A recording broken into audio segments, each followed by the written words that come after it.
Welcome to today's live IELTS class. My name is Adrian and I'm streaming to you live from beautiful Budapest here near the Danube River in Central Europe. Of course, Budapest is the capital city of the country of Hungary.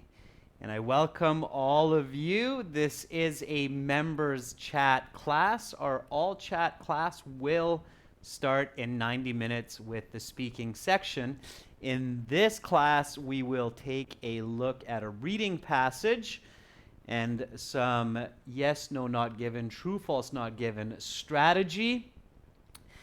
And of course, our materials come from our websites for academic IELTS help. Check us out at aehelp.com. That's academicenglishhelp.com. You can also download the app Academic IELTS Help from your app store. And for a general version of the test, check us out at GIELTS Help. That's General IELTS Help.com, where we have lots and lots of goodies for you, over 100 hours of video lessons, fully interactive, of course, and 6 original practice exams. Welcome our members to the class. Hi, Mekonnen. Hi, Jayaram. I'm doing great. Thank you for asking. Mekonnen, you're at the exam center. Good for you. Good luck on your exam. That's awesome.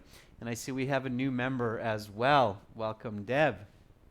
All right, students, let's get ready for this lesson. If you have questions, comments, concerns, send me an email, Adrian, Adrian, at aehelp.com. Hi, Dev.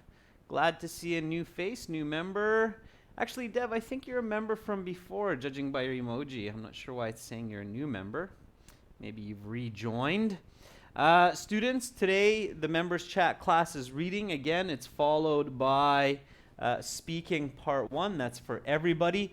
We have extra classes tomorrow. We will have a task 1 for members and a speaking part 3 for everyone. Hi, Danish. Welcome to the class. And then our classes will continue as usual from Wednesday the 18th, and then every day, Wednesday, Thursday, Friday, and Saturday. Hi, Amarjeet. All right. So let's get into this reading. This is reading passage 2 from our test number 5 for those of you who have our books, and it's called Earthquake Preparedness. That's the title of the passage. Members, what should you do when you begin a reading passage? What's your first step always? What is your step number 1 when you're in a reading passage for the IELTS? And this is true for academic and for the general version of the test. So step number 1, read the title. Hopefully you're thinking about that. Visualize the content and ask what, why, and how. Okay? So that is the first step to getting good reading scores. So in this case, we read the title, Earthquake Preparedness, and we visualize. So we imagine maybe that we're in an earthquake. It's quite scary. What do we need to do? If I live in an earthquake zone, and in fact, I do usually live in an earthquake zone in Victoria near Vancouver, so I know that we practice different kinds of exercises like hiding under a table or in a door frame, making sure we don't have heavy objects over our beds, making sure that we know how to escape from the building or from a school or workplace, for example. So I'm seeing all of this happen. What is this? Well, it's being ready for an earthquake when it happens. Why? To avoid injury or even death. How? By making sure that I'm safe in different ways that I mentioned. Also by making sure that I have food, water, saved for these kinds of situations. So all of those steps, and that's what I'm doing in the beginning. This is happening very quickly. I understand that you just have 20 minutes for each passage. So visualizing, thinking about what, why, how, that happens fast. Amarjeet says, imagine the plates moving, tectonic plate movement.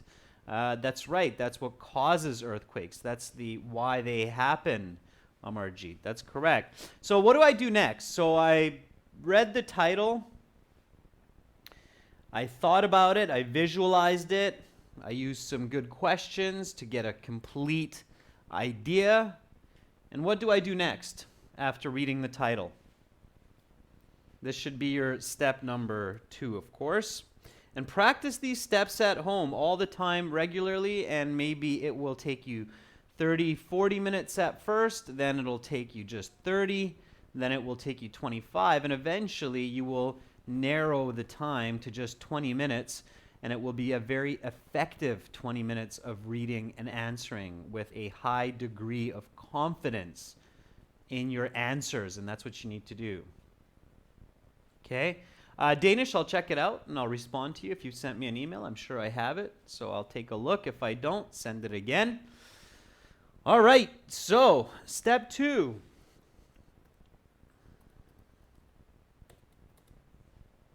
Is what? Look at the questions and check which ones to read. Read ones that have information which is in the passage.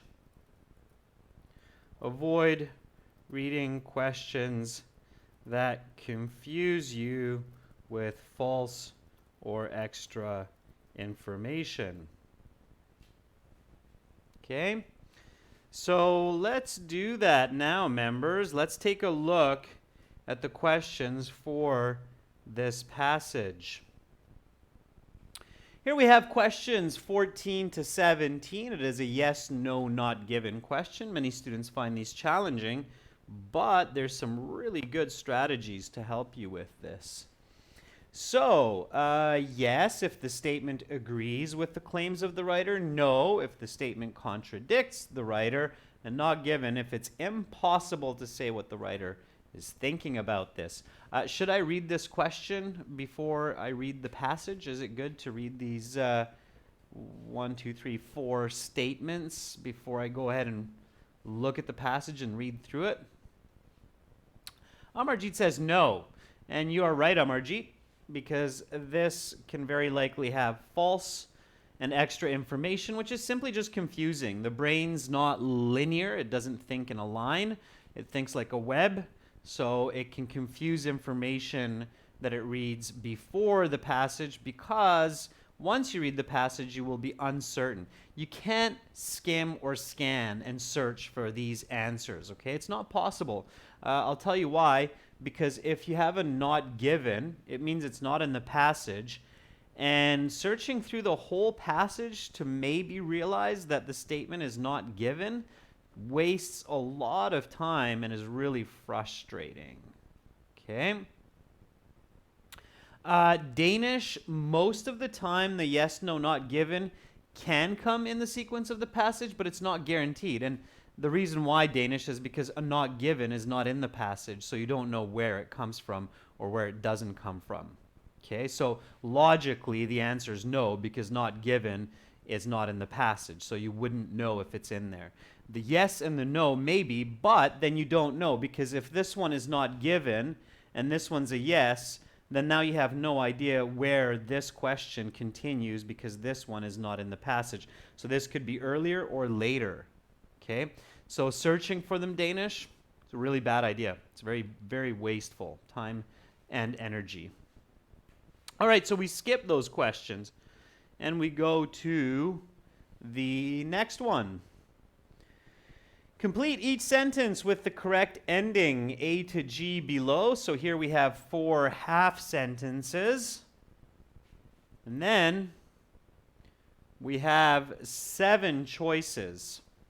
Should I read this type of question before the passage? Is it a good idea? Or should I leave this till after? What do you think? What does logic dictate? What does your critical thinking tell you? Should you read this before or not?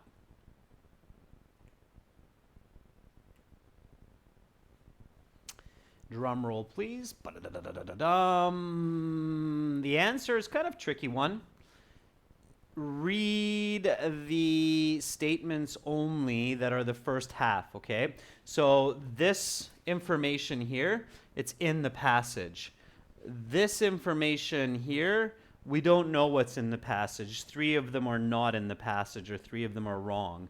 So only 4 are correct there. So the trick here is just to read these parts, okay? They will help you to understand the passage and to answer these questions. So read with me.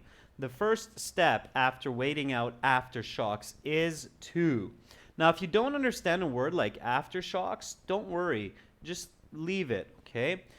Poor construction results in buildings that offer. Even otherwise well-constructed buildings may be at risk because they. Buildings along the west coast of North America and Japan are designed to. All right. So we know that the passage will have some information about buildings and their design and their connection to earthquakes. And now we have this paragraph completion, earthquake planning. Okay? So this we can read before the passage because it's taken from the passage, a part of the passage.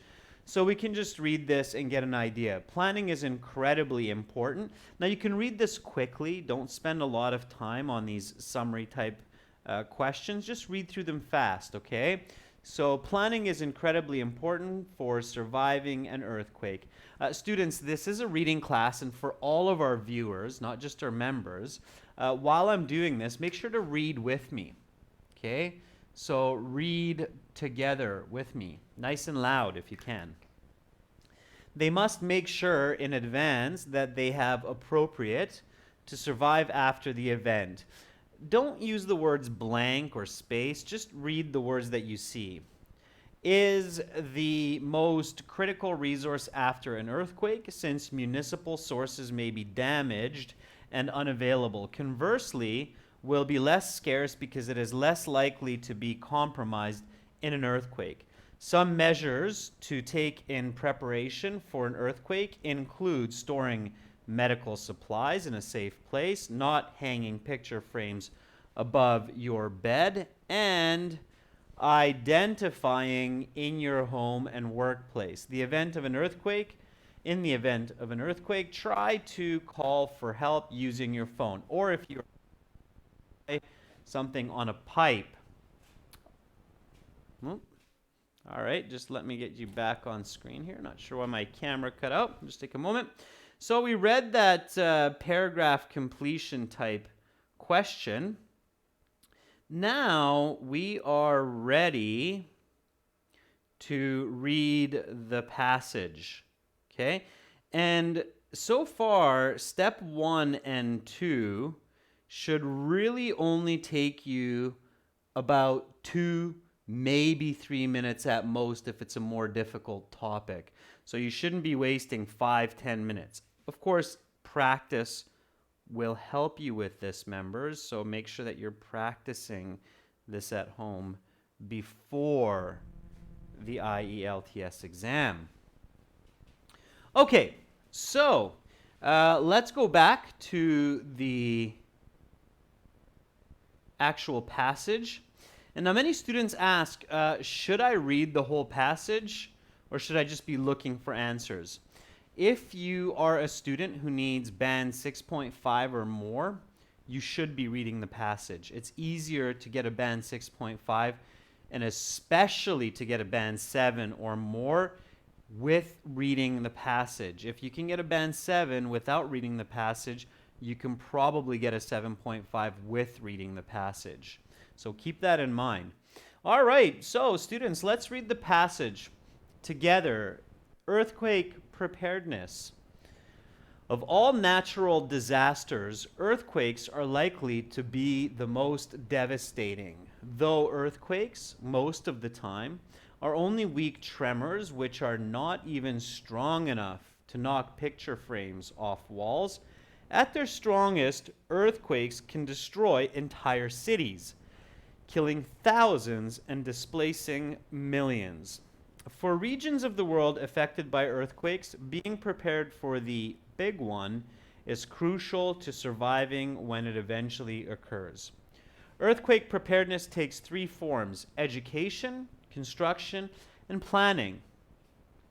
What is the most important sentence in this introductory paragraph? This is an important question. Strategy time.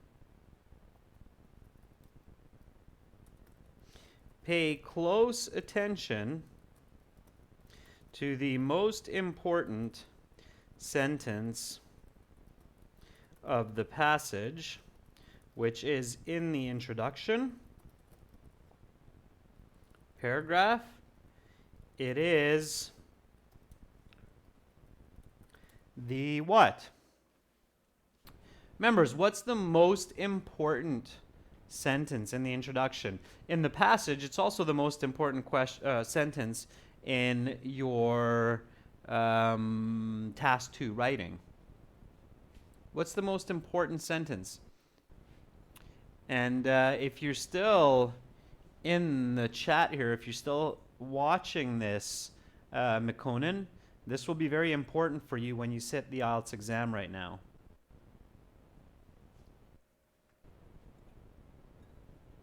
So what is this sentence that will really help you in your reading and in your writing? It is the thesis, because it gives you the main ideas of the passage and the structure. Okay, that's really important, really important. So when we look at this passage, the thesis is usually the last one or two sentences of the introduction. Here, earthquake preparedness takes three forms: education, construction, and planning. That means that this passage will talk about education first, connected to earthquakes. Then it will talk about construction. And last, it will talk about planning for an earthquake in this order. So this thesis sentence helps you to organize your thinking as you go through the passage. Okay, so first you realize, oh, okay, now I'm going to read about education. So let's see if this is true. Okay, let's keep reading with the next paragraph. Those who grow up in earthquake zones are very familiar with so-called earthquake drills. These exercises take place multiple times each year in school, and students practice the appropriate steps to take in the event of an earthquake. The first step is to take shelter under a strong structure. In schools, this is often a wooden desk. In the absence of such furniture, a door frame is recommended, as this is the strongest structural part of any room. Next, drop to the ground, cover your head and neck, and only move if there's a safer place to seek shelter within short crawling distance. Keeping your head and neck covered are of critical importance, since falling hazards are often one of the biggest dangers in an earthquake. Once the shaking has stopped, people are advised to wait for any aftershocks to occur. Many deaths and injuries occur during aftershocks. Smaller earthquakes, which occur shortly after the initial quake, so staying sheltered is recommended for up to 10 minutes after the main event. Once sufficient time has passed, people should get to open ground, taking care to avoid falling hazards, especially glass structures such as windows. Okay, that definitely seems like education. It's talking about what people need to do in case of an earthquake.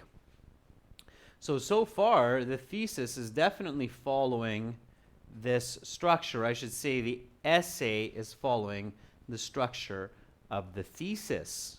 Okay, keep that in mind. That will help you because most of the questions in the exam do come in sequence. So knowing the sequence of information is key. Okay, so if this logic holds true, then now we should be reading about construction. Let's see. One of the biggest factors that affects the number of casualties in an earthquake event is the quality of the construction of buildings that people work and reside in. Aha! In areas with poor construction standards, these buildings provide little to no protection against earthquakes. In the major earthquake that occurred in Haiti in 2010, poor construction standards were to blame for a large portion of the casualties. While other countries have higher standards, often these standards are not designed with earthquakes in mind. Many buildings may be built to an otherwise high safety standard, but be almost as defenseless as the Haitian buildings when facing a strong earthquake. In high-risk earthquake zones, all buildings must be constructed with an eye to earthquake preparedness.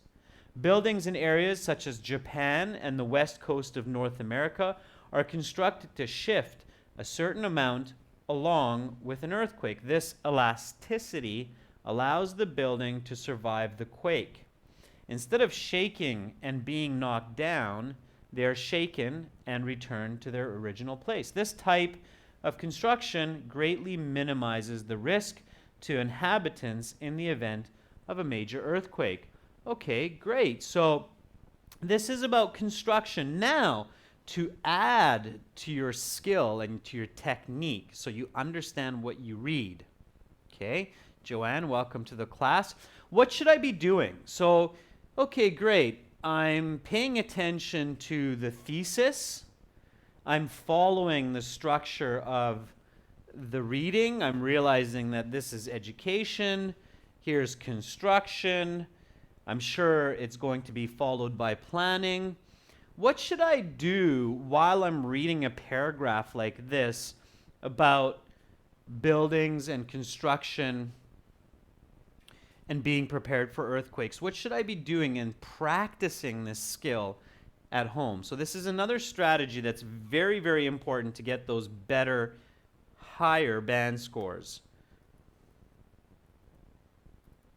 So while I'm reading, what should I be doing?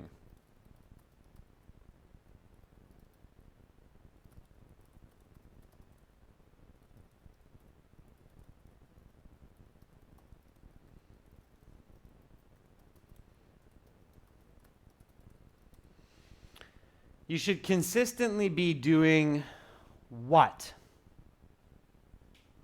Okay. What should you be doing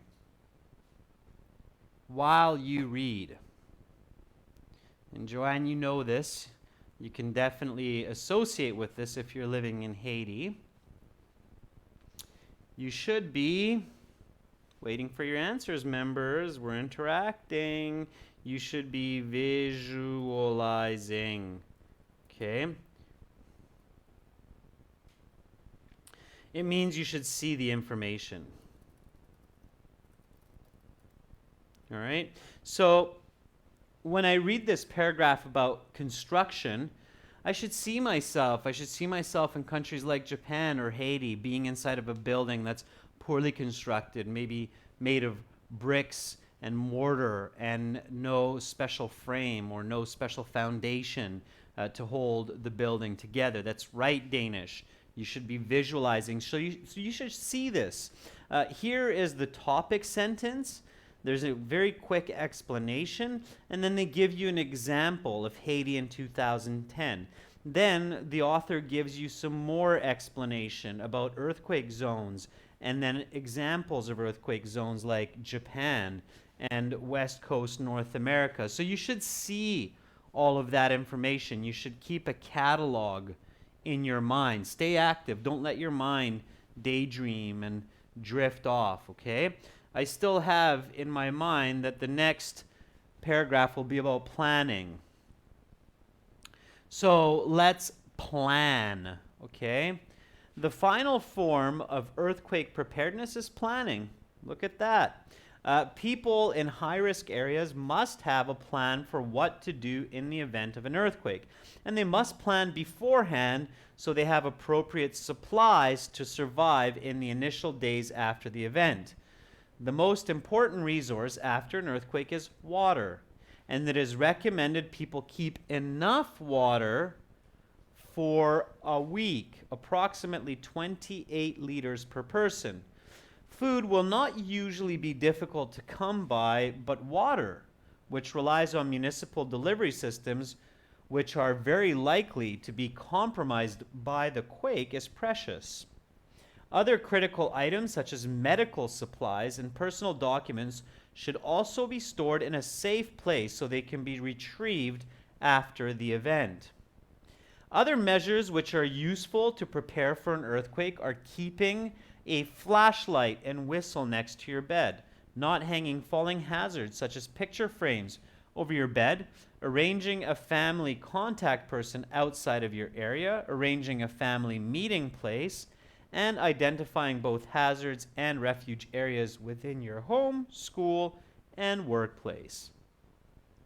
Again, I'm visualizing this. So I'm seeing that, okay, I'm getting ready for the event of an earthquake in case it happens. This is actually something I really do. I live in, as I said, Victoria usually, which is an earthquake zone. So I have these big balloons of water, plastic water balloons that I keep safe for this type of event. I also have a flashlight. I have a whistle that I can use to call for help if I'm trapped.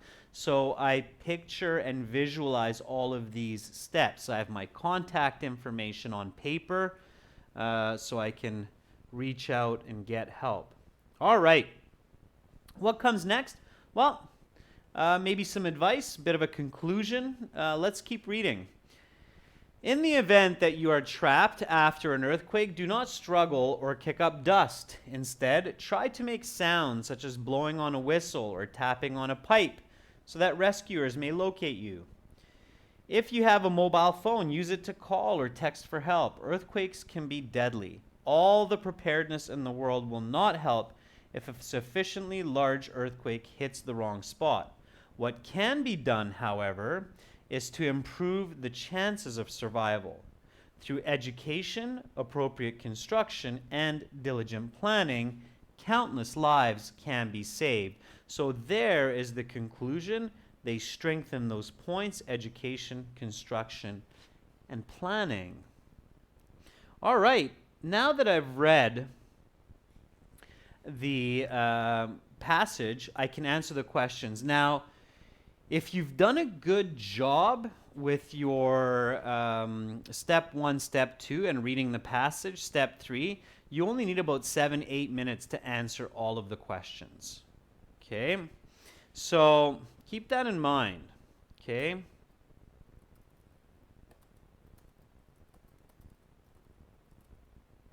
So step 1, 2, and 3 should take you a maximum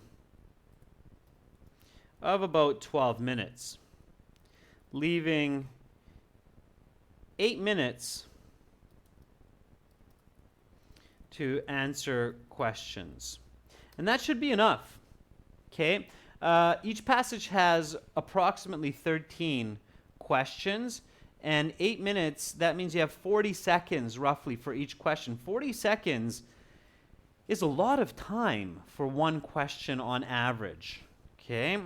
So that should be enough. Step 4, answer questions with correct strategies. Okay? Here we go. Let's do that together. So now we go to these yes, no, not given questions. All right, let's see what we can do with these. So number 14, most earthquakes are strong enough to cause some damage. What do I do? How do I answer that? Is it a yes? Is it a no? Is it a not given? What do we need to do? Yes, Danish, absolutely you can take 12 minutes to read the passage, because if you understand it much better, you will be much faster with the questions and you will have much higher confidence and they will be correct more often. So absolutely, Danish. Okay, so most earthquakes are strong enough to cause some damage.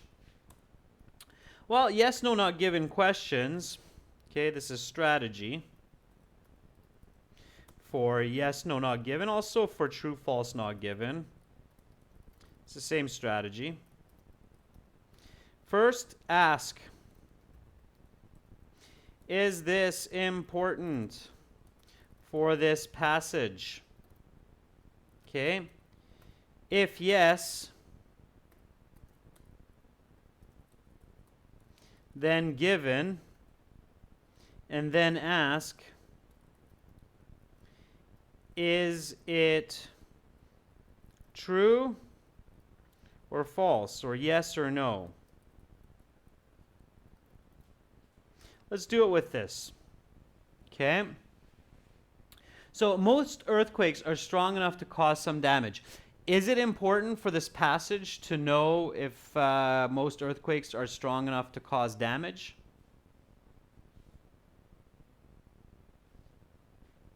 Yes, Danish, that's absolutely right. So reading like a mad squirrel that's diseased and not understanding any part of the passage, that's a problem. So Dev says, yeah, that's definitely important. So very good, Dev. So Dev says that, yeah, this one here, it's important. So therefore we know that it's given. Okay, you're right, Dev. Absolutely, it's important to know whether or not most earthquakes are strong enough to cause some damage. Is it true? Yes, Danish Joanne, you're right. So is it true? Is it true that most earthquakes are strong enough? So we know that this is given because it's important. So now, is it true or not that most earthquakes are strong enough to cause some damage? That's your next. Dev says it's true. Danish agrees. Joanne agrees. Careful, students, viewers, members. Don't be quick to judge. Did you read that? Did you read that most earthquakes are strong enough to cause damage? I don't think you did. So I think your answer to the yes, no is maybe. Okay. Yeah, you didn't read that, right, Joanne? So I think your best answer here, if you don't remember, is maybe. So what do I do in this situation? It's kind of a strange one, right? Well, now I still have a very powerful piece of information, which is that it's given. So I know that it's somewhere in the passage. So where do you think this is in the passage? So where is it located, this number 14? Where is that located in the passage? Danish, what do you think? Where would I be able to maybe check for that information?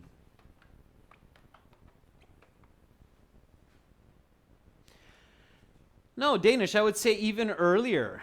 Maybe in the first paragraph. That's right, Joanne. I agree with you. So let's take a look.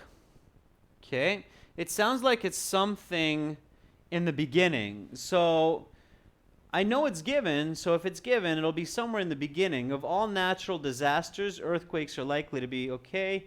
Though earthquakes most of the time are only weak tremors which are not even strong enough to knock picture frames off walls. At their strongest, earthquakes can destroy entire cities. So are most earthquakes strong enough to cause damage? Ah, Joanne gets it. Good, Joanne. Joanne's like, I see. Aha, Eureka. Good, Joanne. Yeah. So it's worth a quick check. Unless you're 100% sure that you know the answer, it's worth a quick check. If you know about earthquakes, you actually might know that most of them, we don't even feel them. They're just very slight little tremors. So this would be a no. So all you do is put a big N into space number 14. Okay? So now you have the right technique. All right, let's go and apply this technique to the next 3 questions. The strongest part of a room is furthest away from windows that can shatter. Is it important to know where the strongest part of the room is? Is that important? Could be education, Danish. Don't jump quickly. So, Joanne says, yes, it's important. So we know it's given. Okay, so it's given. So then we know it's in the passage. Is the strongest part of the room furthest away from the windows? Ah, Omar, you're able to join and become a member. I'm so happy. I know you've wanted that for so long. Fantastic. So, is it true? Is it the strongest part of the room? Or we can ask this another way. What is the strongest part of the room?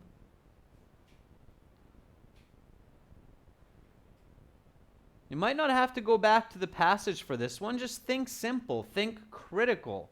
So what does the author say is the strongest part of the room?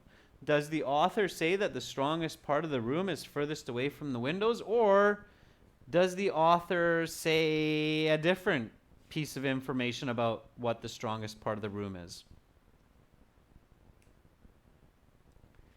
No problem, Amar. I'm happy to have you on board. It's fantastic. I'm glad you're able to join. So, one last time, what is the strongest part of any room?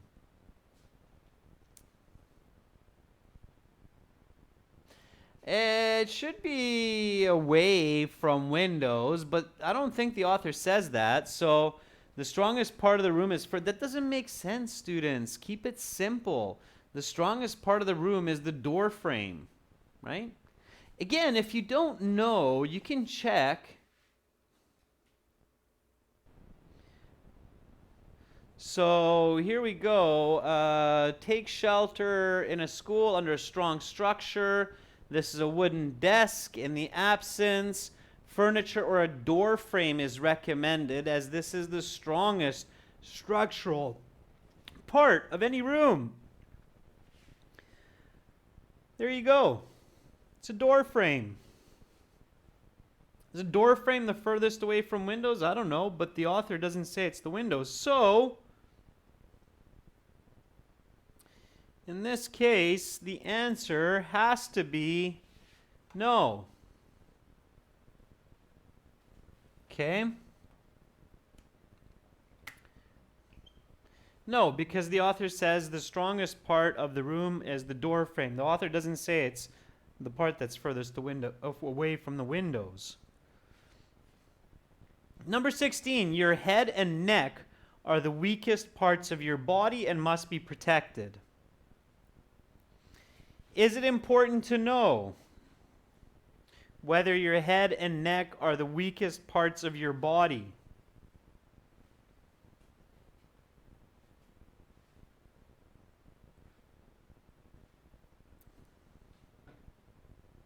Amarwadi says no.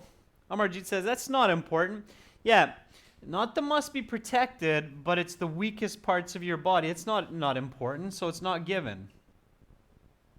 Now this one's a bit tricky, students, and here we're looking for that band 8, band 9 student, because here, sure, we have to protect our head, but the sentence is saying they're the weakest parts of the body, okay?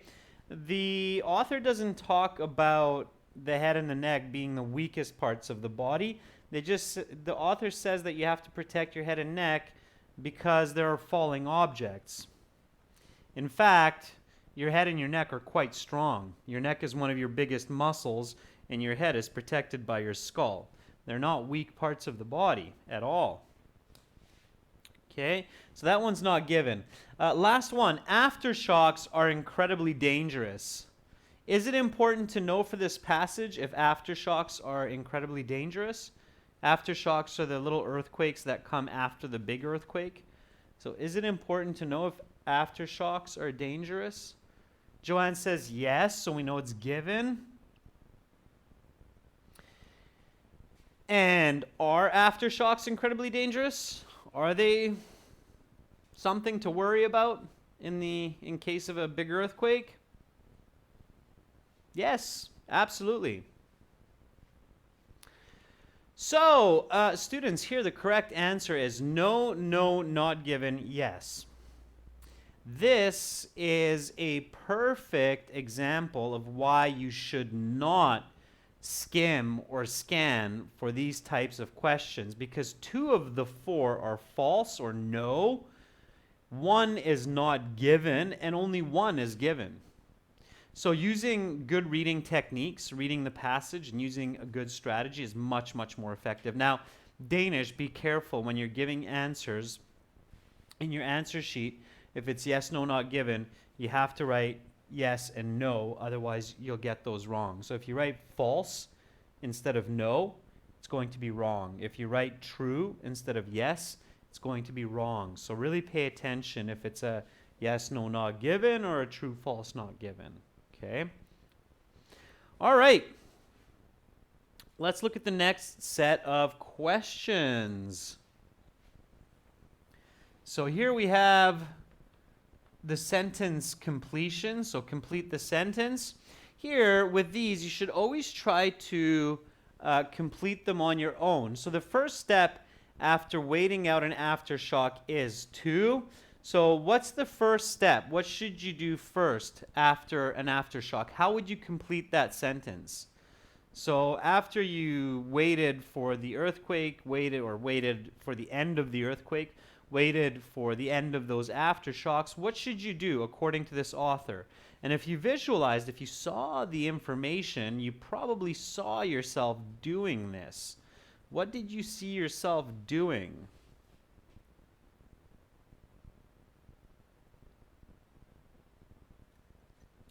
What did you see yourself do? Terrible earthquake. So Amar Wadi says to look for shelter.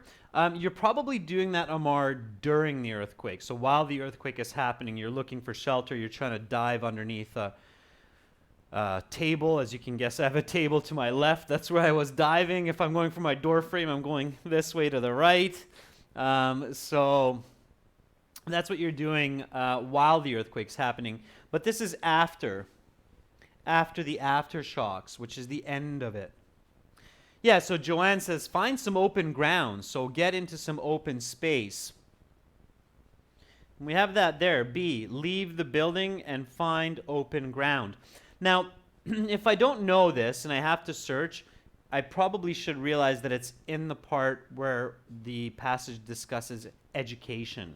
So learning about the correct steps, right? So Amarjeet says, okay, yeah, so that's going to be B, which is this here. Leave the building and find open ground. Poor construction results in buildings that offer what? Offer means give. So in your own words, poor construction, poor means bad.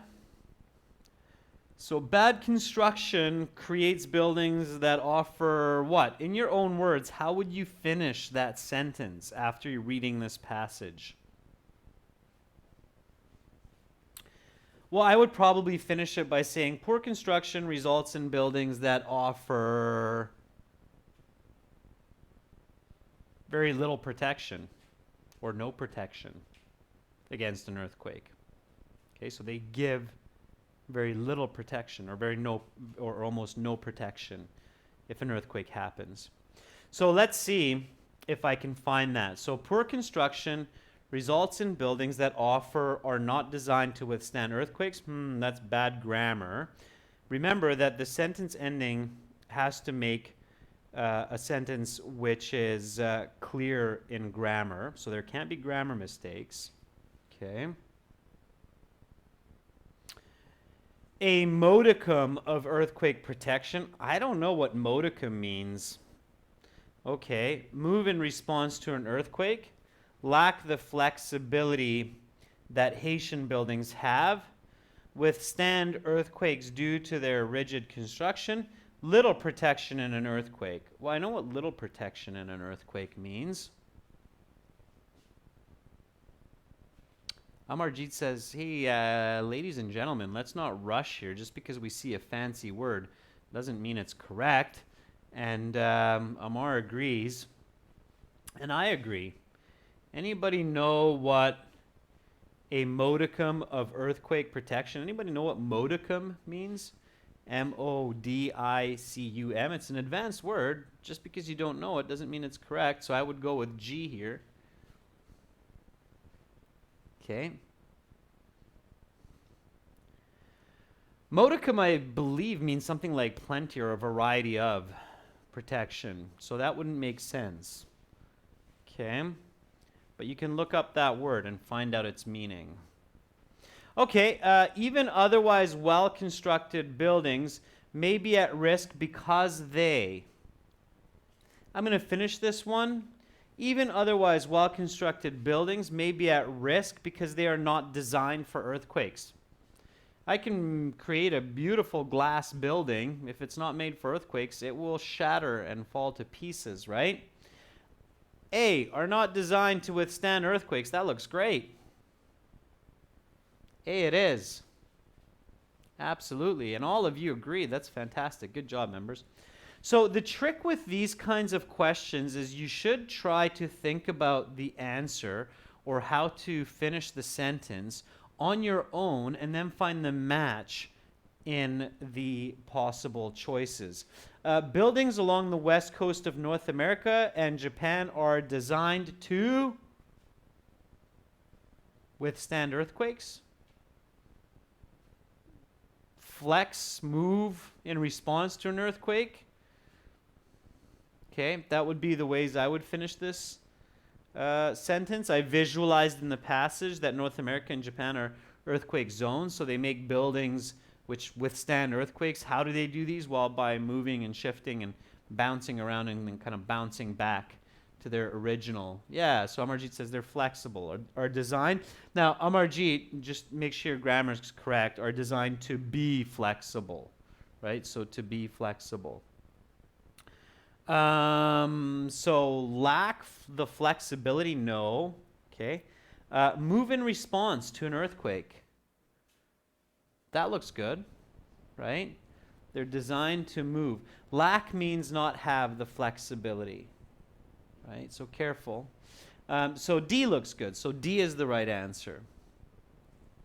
Okay. If you don't understand key words in the choices, you might be in trouble, okay? So you need to understand words like lack so you know that it's not the right choice. So B, G, A, D are the correct answers there. Okay, members, one more question set left. It is the paragraph completion, and we have choices here, but again, don't look at the choices first. Don't try to get the answer from the question. Instead, get the answer from your head, from your brain, okay?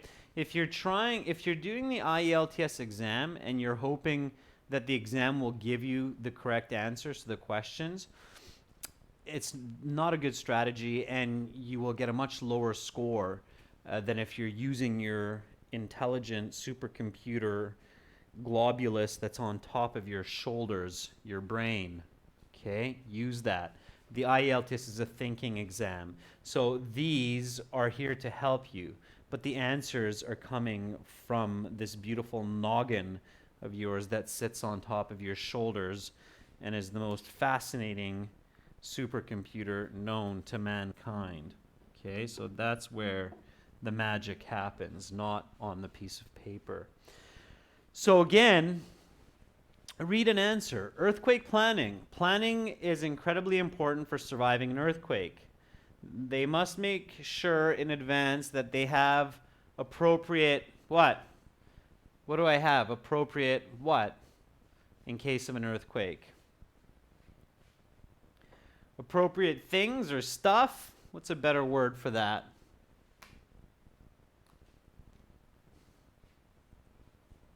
Gear, appropriate equipment, gear or equipment, that kind. Appropriate tools, says Amar. That's a good one, Amar. Do we have something like that? We don't have tools. We don't have equipment. Resource, food, clothing, tapping, safety, water, knock, hazards, supplies. What's the closest one to tools or equipment? Deb says, and Joanne agrees, that it's supplies. And I agree. So here, remember, you have to put the letter, not the word. Okay, if you put the word, you'll get it wrong. The question is asking for the letter. So make sure you put the letter into the space. So it's H. Okay, supplies. Something is the most critical resource after an earthquake, since municipal sources may be damaged and unavailable. Oh, I clearly remember that. Hi, Siva. Welcome.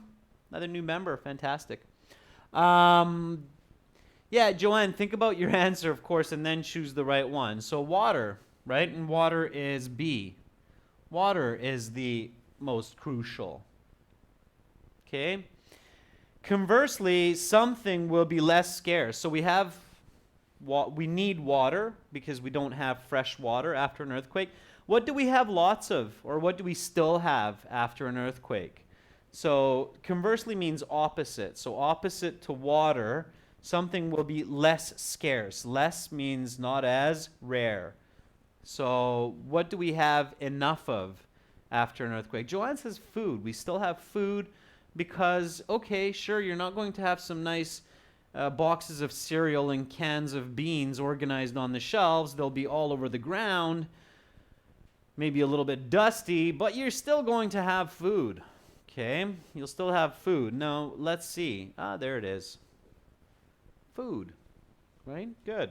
Okay, good job, Dev. Good job, Amarjeet. Yeah, food. We have lots of food.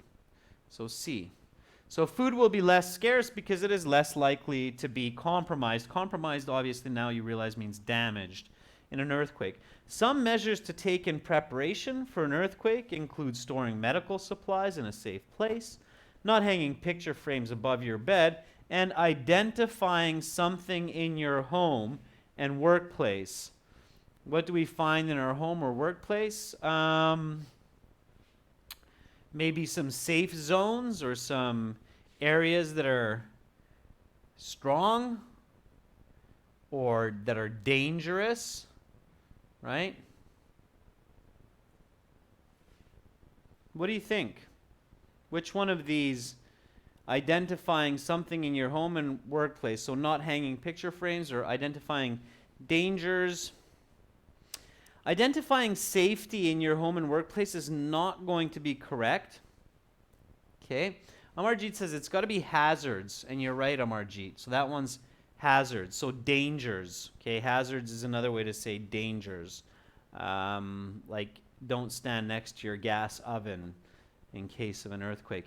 In the event of an earthquake, try to call for help using your phone, or if you're trapped, try something on a pipe.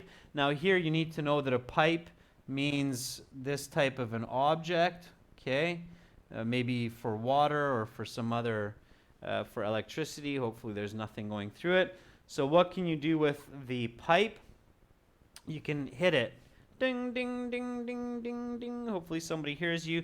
And that's tapping. So that's a little bit trickier. You have to know the word tapping is the correct continuous form of the verb. It's not knock, because knock is not the correct verb form. If it were knocking, it would be correct, but it's not knocking. It's just knock. So that's wrong. So it has to be tapping. Good job, Amar Wadi. All right, students, that's a quick rundown of how to approach your IELTS reading passage. Again, remember these steps. Read the title, visualize it, think critically, ask what, why, how. Look at the questions. Read the ones that are in the passage. Read information that's in the passage. Avoid reading information that's false or that's not in the passage. Then read the passage. Pay attention to the thesis statement. Keep that structure in mind. Visualize while you are reading.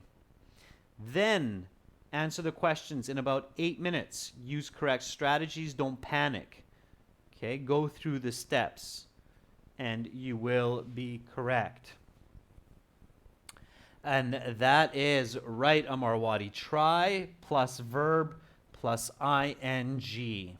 Try doing the IELTS reading passage in this way. Try doing the passage in this way. Good job, members. And I think we have 2 or 3 new members in here today. New members, make sure to send me an email. Tell me your membership level so I can give you the correct perks. We do have 4 levels. So send me an email and I will hook you up. All right, students, in 30 minutes, we are continuing with speaking strategy and practice for part 1. To get all of our fantastic materials, including our app for academic IELTS, you can get our app, get our full course through the app, or you can go to our website, aehelp.com, and access it through there. The website and the app, they integrate with each other. You can also get all of that by purchasing our 3rd and 4th level membership or joining the 3rd and 4th level membership on the YouTube channel. Thank you so much, members. It's great to be back after taking a week off. I'm happy to see so many of you being studious. Amar, I'm so happy to see you among our membership now as well. And great job, Joanne, Dev, Amarjeet, Siva. Happy to have you on board. Thanks, everyone. See you in 30 minutes for speaking. Bye for now.